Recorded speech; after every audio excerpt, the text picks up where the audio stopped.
मागचे काही दिवस मी व्हिडिओ घेऊन आले नव्हते, कारण काय माहिती आहे, मला डोकेदुखीचा त्रास होत होता, मायग्रेनचा त्रास होत होता. एवढी डोकेदुखीने मी त्रस्त होते की मला व्हिडिओ घेऊन येता आले नाहीत. आणि ह्या दोन मुली कोण आहेत, तर या दोन मुली आहेत माझ्या भाच्या आणि ही माझी आई. तर इथे माझी बहीण आलेली आहे बघा, आणि हे माझी बहीण इथे पुरण तयार करते, कारण आज आहे होळी, आज पुरणपोळ्या करणार आहोत आम्ही. आणि हा आला बघा पार्सल घेऊन मिशोचं. मी कॉर्ड ड्रेस मागवलेला, तो आजच आला बरोबर होळीच्या दिवशी, आणि त्याचे उरलेले 5 रुपये मी देत होते, तर त्याला ते नको झालं. बरं झालं बाबा, म्हटलं तूच आला पाहिजेस दररोज, म्हणजे असे उरलेले पैसे जे काय असतील ते तू घेणार नाहीस.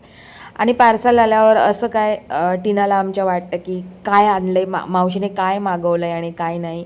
लगेचच ती खोलायला बसली. ती आली की असंच, माझं पार्सल आलं की लगेच टीना आमची खोलते आणि बघते काय आलं आहे, कसं आलं आहे, कसा ड्रेस आहे. टीनाला पण हा ड्रेस भरपूर आवडला, खूप छान आहे हा ड्रेस. बाय द वे, तुम्हाला हा ड्रेस जर हवा असेल तर याची लिंक मी तुम्हाला पाठवते. जर तुम्हाला हवा असेल तर कमेंटमधून मला सांगा.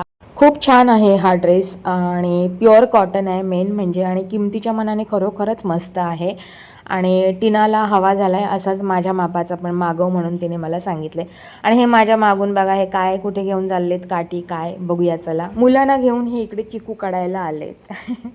असो, चला मग आता आपण चिकू काढूया. चिकूचं झाड उंचीला कमी असल्यामुळे काय होतं, झाडावर चढता येत नाही. आणि ह्या झाडावरती त्या लाल मुंग्या असतात, म्हणजेच काय, हुमले.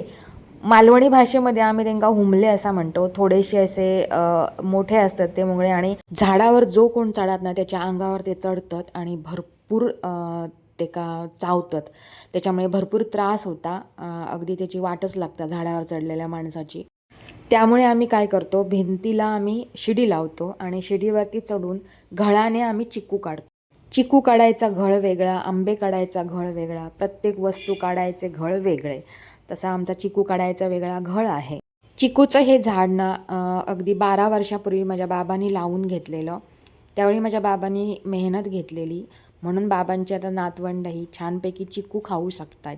घर बांधताना आम्ही हे चिकूचं झाड तोडलं नाही, कारण टीनाला आमच्या भरपूर चिकू आवडतात, म्हणून आम्ही मुद्दामून हे चिकूचं झाड ठेवून दिलं. झाडावरती आमच्या की नाही सगळ्याच्या सगळे चिकू जे असतात ते कच्चेच असतात, कारण चिकवांका आम्ही जशी हावरी असो ना, तशी कंपाऊंडमध्ये येणारे इतर प्राणी असत, पक्षी असत, ते सुद्धा हावरेच असतात. कारण झाडाखाली चांदखादरे चिकू एवढे मिळतात ना, रात्रभर पक्षी येतात, बसतात, खातात आणि जातात. अर्धवट खाऊन टाकलेले असतात खाली, म्हणजे तेकाच आम्ही चांदखादरो चिकू असं म्हणतो. कारण चांदखादरे चिकू जे असतात ते गोड असतात असे कोण कोण म्हणतात. गोड अर्धवट खातात आणि पक्षी आणि पळतात. असे भरपूर मेंबर असत आमच्या कंपाऊंडमध्ये आमच्याबरोबरच. आपले आजोबा पणजोबा पूर्वीच्या काळामध्ये काही झाडं लावायची, त्याच्यावर मेहनत घ्यायची आणि मग आपणाक त्याची फळं मिळायची. तसाच काहीसा ह्या चिकूच्या बाबतीत झालेला असा बघा. हे चिकू भरपूर धरतात आमच्याकडे, आणि आमच्यासोबत आजोबांची नातवंडासुद्धा, म्हणजे माझ्या बाबांची नातवंडा आणि पक्षी प्राणी ह्यांकासुद्धा ही फळं खाऊक मिळतात. हो, माझे बाबा पण खातात कधीतरी, पण ते एवढे त्यांना आता आवड राहिलेली नाही असा, जशी पूर्वी तरुणपणात जशी आवड असता माणसांका तशी. असो, तर आमची पुरणपोळी करण्याची तयारी सुरू झालेली असा. पुरण आमचा कसा बाई पातळ झाला, आणि त्याची काय व्यवस्थित आमका पुरणपोळी करूकच मिळाले नाही, जाड जाड झाले, पण चव मात्र खूप सुंदर होती. ही मी तुमका दाखवते आमच्या टीनान काढलेली सुंदर रांगोळी. बघा पोरग्यान कशी छान रांगोळी काढली असा. तेका भरपूर आवड असा अशा गोष्टींची, कलेची तेका भरपूर म्हणजे भरपूर आवड असा. आणि ही माझी बारकी भाची. जरी पुरण बिघडला ना आमचा, तरीही पुरणपोळी आम्ही कसेबसे केलं व्यवस्थित, आणि पुरणपोळी छानही झालेले.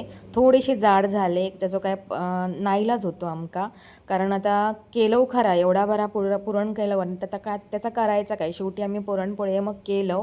आणि ही कटाची आमटी पुरणपोळी आम्ही केलं, आणि सगळीजणं आम्ही बसान खूप छान अशी पुरणपोळीचं आस्वाद घेतलो. खूप छान झालेले पुरणपोळे. थोडीशी म्हणजे पुरण पातळ झाल्यामुळे थोडेसे बिघडले आमची पुरणपोळी, पण तरीसुद्धा आम्ही काय नाही काय आयडिया केलं आणि ते छानपैकी पुरणपोळी आम्ही लाटलं.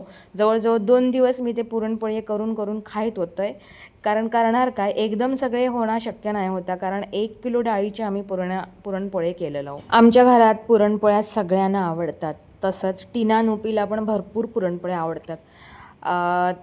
जशा झालेल्या ना तशा त्याने बिचाऱ्याने खाल्ल्या त्या पुरणपोळ्या, खूप सुंदर झालेल्या. बाय द वे, आजचा व्हिडिओ जर तुम्हाला आवडला असेल तर नक्की लाईक करा माझ्या व्हिडिओला, शेअर करा आणि कमेंटसुद्धा करा. कधी ना कधी प्रत्येकाची अशीच फजिती होते, जशी आज माझी झाली. तुमची पण अशी कधी होते का फजिती? पाहुणे आलेले असतात आणि काहीतरी प्रॉब्लेम होतोच होतो. नक्की कमेंटमध्ये सांगा. बाय.